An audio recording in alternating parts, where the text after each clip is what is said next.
नमस्कार, डिजियाना न्यूज पर आपका स्वागत है। मैं हूं आपके साथ नीतीश वर्मा। डिजियाना न्यूज पर आप देख रहे हैं खास मुलाकात, और खास मुलाकात में आज हमारे साथ ऐसी शख्सियत मौजूद हैं जो कि फिल्मी पर्दे पर अपने नाम का जलवा बिखेर चुकी है।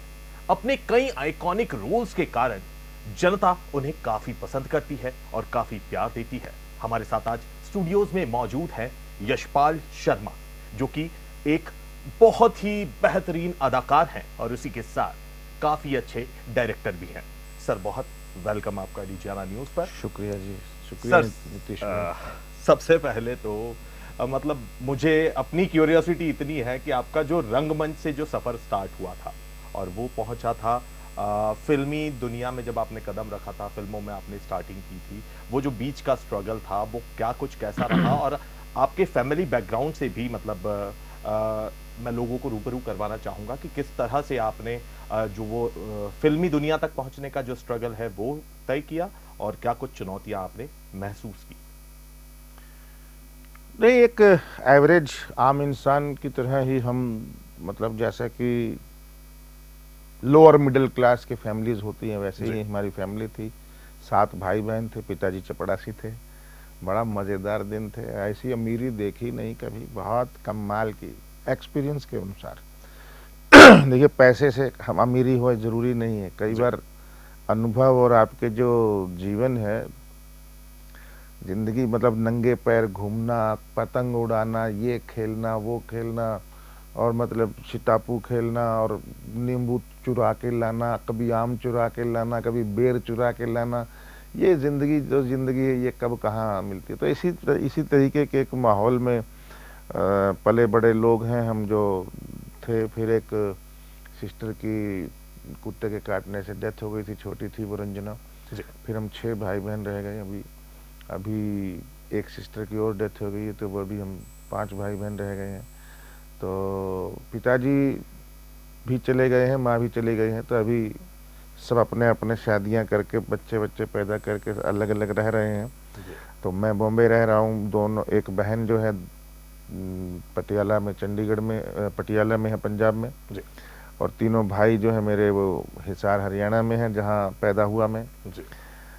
तो स्ट्रगल तो बहुत लंबी कहानी है, आपने बहुत सारे इंटरव्यूज़ वगैरह में देख भी लिया होगा, मैं उसको रिपीट नहीं करूँगा। लेकिन हाँ, इतना ज़रूर है कि तमस या डिस्कवरी ऑफ इंडिया या मालगुड़ी डेज जैसी चीज़ों को देख करके मैं बड़ा हुआ हूँ। तो मेरे दिमाग में कभी वो वाला एक्टर बनने की इच्छा ही नहीं हुई। मुझे बस नसीरुद्दीन शाह की तरह बनना है, ओमपुरी की तरह बनना है, नाना पाटेकर की तरह बनना है, ऐसा ही रहा ज़िंदगी में। तो मेरी ख्वाहिशें भी वैसी रही और वैसे ही काम की तरफ मैं अग्रसर रहा।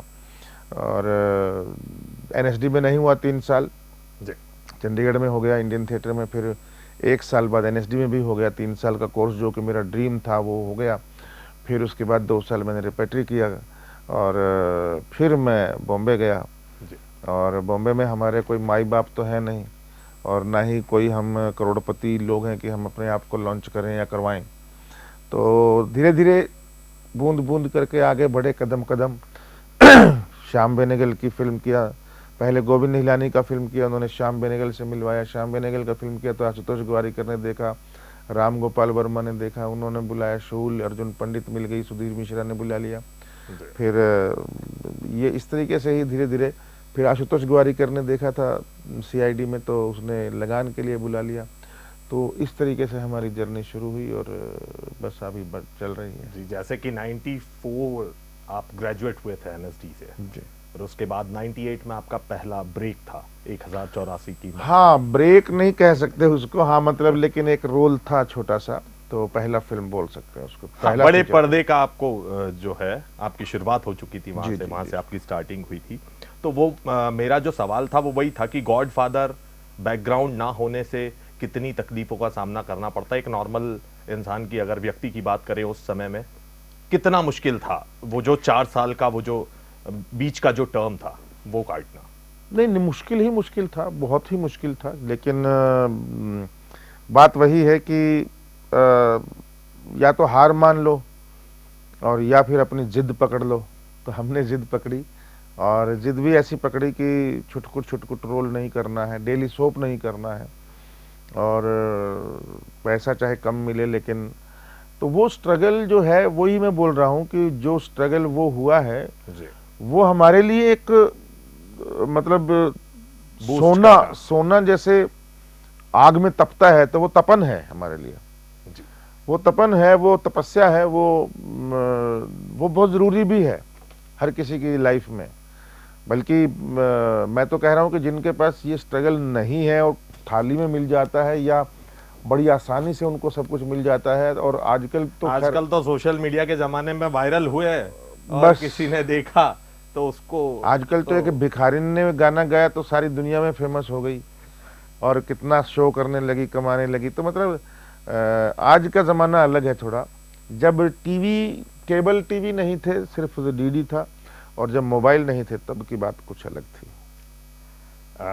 जो रंगमंच का जो आप अभी भी एक्टिव हैं रंगमंच में या जी अभी बिल्कुल, 11 नाटक चल रहे हैं मेरे। आपके 11 नाटक चल रहे हैं? ज्यादा सुकून आपको कहाँ लगा कि रंगमंच में परफॉर्म करने में आपको ज्यादा सुकून या अंदरूनी सुकून जो मिलता है, या मूवीज में कोई ऐसा आइकॉनिक रोल प्ले कर दिया उसके बाद लगता है कि हाँ कुछ अचीव किया, ज्यादा सुकून कहाँ पर?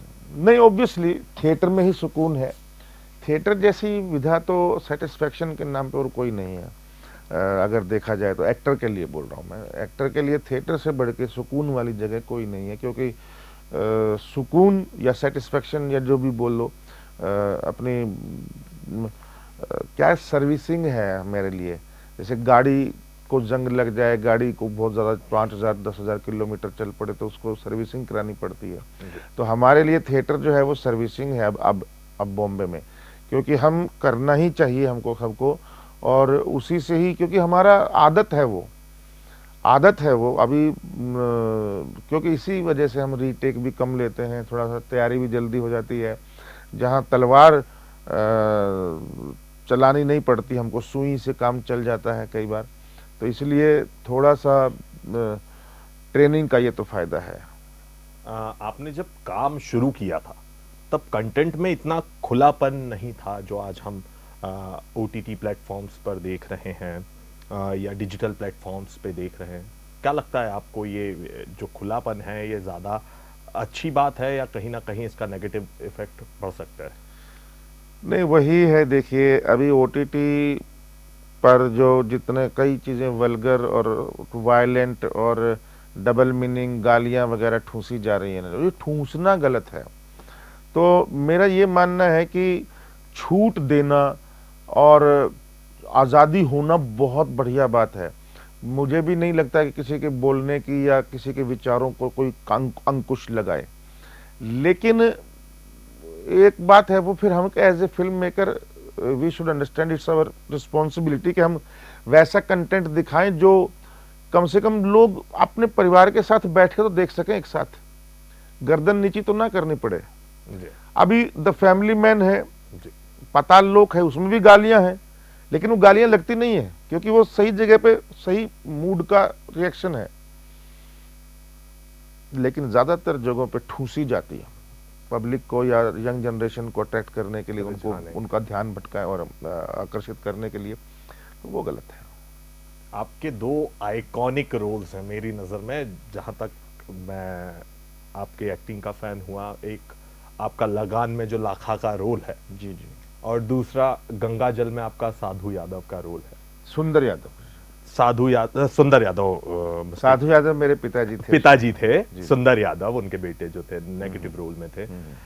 दोनों ही नेगेटिव रोल्स थे, ऑलमोस्ट नेगेटिव थे। एंड में जो लगान रोल है वो पॉजिटिव गया। कितनी इन दोनों पर्टिकुलर रोल्स में आपको किन चुनौतियों का सामना करना पड़ा? कितना मुश्किल था कैरेक्टर में एडजस्ट होना, या आपने मन बना लिया था कि हाँ मेरी जो पर्सनालिटी है वो नेगेटिव रोल के हिसाब से ठीक है? नहीं, नेगेटिव पर्सनालिटी कुछ नहीं होती। आजकल तो ग्रे ज़्यादा अच्छा रहता है, ब्लैक एंड वाइट कुछ नहीं होता। मैंने ये जान लिया है। तो अगर आपको रोल खराब गंदे आदमी का मिलता है तो उसमें अच्छाइयाँ ढूंढना चाहिए, अच्छे आदमी का मिलता है तो उसमें बुराइयाँ ढूंढनी चाहिए, तो इसलिए वो ग्रे हो जाता है।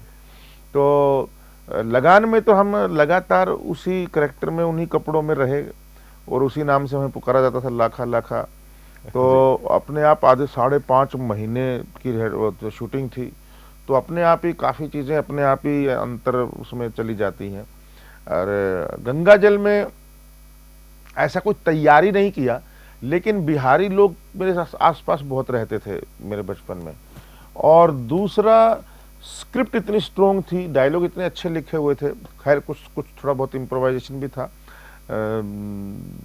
जैसे वो मतलब उसको लड़की को पीटना, कितनी बार कहें प्यार करते हैं तुमसे, ये बहुत सारी चीज़ें हैं जो निकल गई उसी वक्त और उन्होंने रख ली। और चैलेंज तो देखिए हर रोल में होता है, लेकिन आपके ऊपर डिपेंड है कि कितना उसको निखार पाते हैं, कितना डिटेलिंग कर पाते हैं, तो वो बहुत ज़रूरी है। और उसके लिए स्क्रिप्ट अच्छी होना बहुत ज़रूरी है। स्क्रिप्ट ठीक है, आपके टोन से बिल्कुल ये पता नहीं चलता है कि बिहारी टोन आ रहा है या यूपी टोन आ रहा है। जो एक्सेंट होता है, आप हरियाणा हिसार से, वो बिल्कुल एक अलग ही एक्सेंट होता है। और उसके बाद आपके जो एक्सेंट है उससे बिल्कुल पता नहीं चल पा रहा है कि आप बिहारी एक्सेंट से बिलोंग नहीं करते हैं, यूपी का जो भोजपुरी एक्सेंट है उससे बिलोंग नहीं करते। आपने भोजपुरी मूवीज में भी कई काम करने की कभी इच्छा रखी है कि बिल्कुल मेरा एक्सेंट? नहीं, भोजपुरी फिल्म मैंने नहीं की, एक ही फिल्म की है मैंने, वो भी अब भी की है जी। और वो भी मेरे दोस्त हैं डायरेक्टर, इसलिए मैंने कर ली, क्योंकि वो अच्छे डायरेक्टर हैं और अच्छी फिल्म है चिंटू जी के साथ। तो अदरवाइज में भोजपुरी पहला और आखिरी अभी तक तो। आपने जब एनएसडी ज्वाइन किया था, काफ़ी सारे बैचमेट्स होंगे, कुछ जो बैचमेट्स हैं जो आपके अभी काफ़ी अच्छे फ्रेंड्स होंगे, कुछ बहुत फेमस हैं आज की तारीख में। आप ही बताइए उनके साथ में कुछ ऐसे किस्से पढ़ाई के दौरान जो आप जनता से शेयर करना चाहें, या वो बैचमेट्स जिनको आप याद करना चाहें। नहीं, काफ़ी अच्छा बैच था हमारा। मेरे ख्याल नसीरुद्दीन शाह और ओमपुरी के बैच के बाद शायद इतना स्ट्रॉन्ग बैच मैं नहीं कहता, मतलब लोग कहते हैं ऐसा, कितना स्ट्रॉन्ग बैच आया, जिसमें आशुतोष राणा, मुकेश तिवारी, कुमुद मिश्रा, मैं, प्रतिभा शर्मा और वायलेट नज़ीर, विजय कुमार और अनिरुद्ध खुटवड़, अभय कुलकर्णी, कृष्णा भट्ट, ऐसे अभिलाष पिल्लई, ऐसे ऐसे लोग थे जो कोई डायरेक्शन में, कोई एक्टिंग में, कोई थिएटर में कमाल का काम कर रहा है और फिल्मों में। तो मेरे ख्याल से एक बड़ा भरपूर और स्ट्रॉन्ग बैच रहा है हमारा। तो ऐसे कुछ किस्से तो बहुत सारे हैं, लेकिन अभी एक आध किस्सा को कैसे याद करूं, अगर पहले बता दिए होते तो हम तैयारी करके आते ना भैया। अच्छा, आपने इतने सारी मूवीज में काम किया है, हालांकि बहुत लंबा एक्सपीरियंस, आपका कार्यकाल बहुत बड़ा रहा है। आपके मन के सबसे पास में ऐसा कौन सा रोल है कि जिसने आपको बिल्कुल छू लिया, और वो आपका पसंदीदा जो रोल है आज तक? देखिए, वो तो अभी आने वाली हैं फिल्में, जो दादा लक्ष्मी है, छिपकली है, मूसो है, मिस्टर पानवाला है, M4 माफिया है, ये कुछ काम हैं, और अयोती तो तमिल है। तो ये कुछ काम हैं जो आने वाले हैं, लेकिन जो रिलीज़ हो चुके हैं और जो अब तक 56 मेरे को बहुत मेरे करीब लगता है, करीब मतलब उसमें मज़ा आया काम करके, उसमें अच्छा लगा डिटेलिंग, क्योंकि एज एन एक्टर। और वेलकम टू सज्जनपुर है एक फिल्म, और अपहरण है। ये जो 3 फिल्में हैं ये मेरे काफ़ी करीब हैं। आप आज इंदौर यात्रा पर हैं। इंदौर आप पहले भी आ चुके हैं। कैसा लगा आपको इंदौर, या फिर यूं कहना चाहूँ कि आप का जो 4-5 बार आप जो विजिट कर चुके हैं, अब तक का कैसा यहाँ पर रिस्पांस रहा? आपको देख के लोग काफ़ी ज़्यादा एक्साइटेड होते हैं यहाँ पे इंदौर में। आपको इंदौर को लेके क्या फीलिंग्स हैं अंदर? बहुत ही साफ सुथरा है यार। इतना भी साफ सुथरा नहीं होना चाहिए, इतने शहर घूमे हैं हमने, लेकिन इंदौर जैसा खूबसूरत शहर, मतलब साफ सुथरा, मतलब कूड़ा करकट कहीं नहीं लग रहा, और ट्रैफिक भी ऐसा कुछ कहीं जाम दिखा नहीं मेरे को, जब हालांकि मैं सुबह था इसलिए शायद नहीं होगा। लेकिन इतनी सफाई, मतलब चंडीगढ़ पंचकुला हैं साफ सुथरे, लेकिन वो प्लान्ड हैं, वो डिज़ाइंड हैं शहर दोनों। लेकिन ये डिज़ाइन शहर नहीं है, लेकिन कमाल की सफाई है और कमाल के खुले खुले रोड। और भाई जिसने भी मेंटेन करके रखा है, और अगर मैं तो इंदौर वासियों से भी यही बोलूँगा कि भाई सिगरेट के बट्स, कूड़ा कागज़ वगैरह मत फेंको, आप भी सहयोग दो, क्योंकि बहुत वाकई में खूबसूरत है। बाहर से जो भी आता है उसके ऊपर सबसे पहला इम्प्रेशन यही पड़ता है, एक तो चटपटे खाने की और एक ये सफाई की, ये 2 चीज़ें।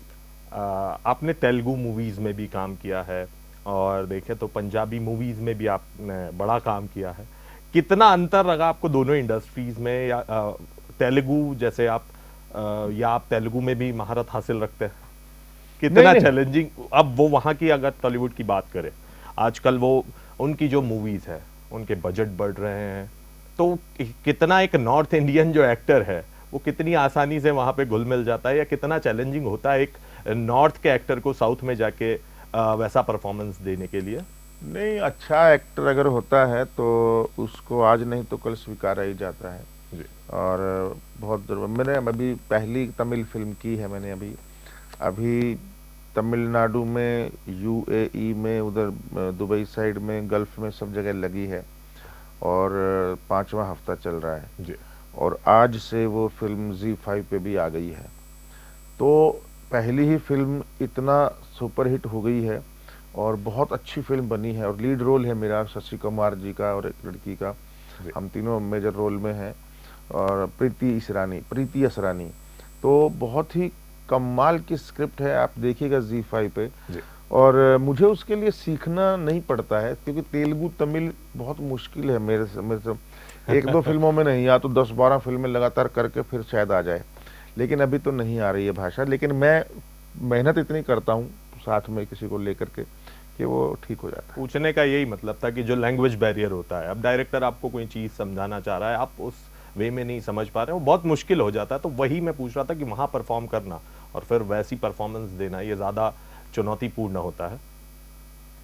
नहीं, बिल्कुल। अभी धीरे धीरे तमिल फिल्म में क्या हुआ ना कि वो जो डायरेक्टर है मूर्ति जी, वो मुझे तमिल में ही बोलता था और मैं समझ जाता था। मैंने वीडियो बना के रखे हुए हैं, मतलब मेरे लड़के ने, असिस्टेंट ने बना लिए थे जी। लेकिन मैं हैरान हूँ, वो तमिल में समझा रहा है और मुझे सब समझ में आ रहा है। तो ये क्यों? एक्चुअली प्रॉब्लम ये है कि हम स्क्रिप्ट जानते थे ना, इसलिए शायद समझ में आ रहा है, क्योंकि उसके रिएक्शन ऐसे था। एक आध इंग्लिश भी नहीं आती थी उसको, एक आध इंग्लिश का शब्द आता था तो बीच में Hindi, you go, you will shout, and you and there is, मैं समझ जाता था कि क्या बोलना चाह रहा है वो और क्या चाह रहा है, क्योंकि लैंग्वेज इज नो बैरियर। जी, एक्चुअली एक्सप्रेशन आदमी के बंदर भी तो कर देता है ना, कुत्ते बिल्ली भी कर देते हैं, वो लैंग्वेज थोड़ी, लेकिन बता देते हैं वो। उसके बाद अप्रिसिएशन किस प्रकार से मिलता था उनकी भाषा में? अगर नहीं, बहुत बढ़िया फिल्म बनी है और बहुत कमाल का वहाँ रिस्पॉन्स आया है और मेरे को अखबारों में, इधर ट्विटर पे, हर जगह देखता रहता हूँ मैं, हर रोज कुछ ना कुछ आ रहा होता है। और जल्दी ही दूसरा तमिल, माधवन जी और कंगना रनावत के साथ एक तमिल और हिंदी का प्रोजेक्ट है, वो भी करना है, तो उसी से मिला है, अयोती से, उसी तमिल फिल्म से। जी, चलिए सर, बहुत बहुत शुभकामनाएं हमारी तरफ से भी, डिजियाना परिवार की तरफ से, इंदौर की जनता से, मध्य प्रदेश की जनता से, पूरी देश की जनता जहां जहां भी इंटरव्यू आपका देखा जाएगा। Thank you so much, thank you so much everybody, thank you ji. तो डिजियाना खास मुलाकात में आज फिलहाल इतना ही। खबरों का सिलसिला लगातार जारी है और जारी रहे। नमस्कार।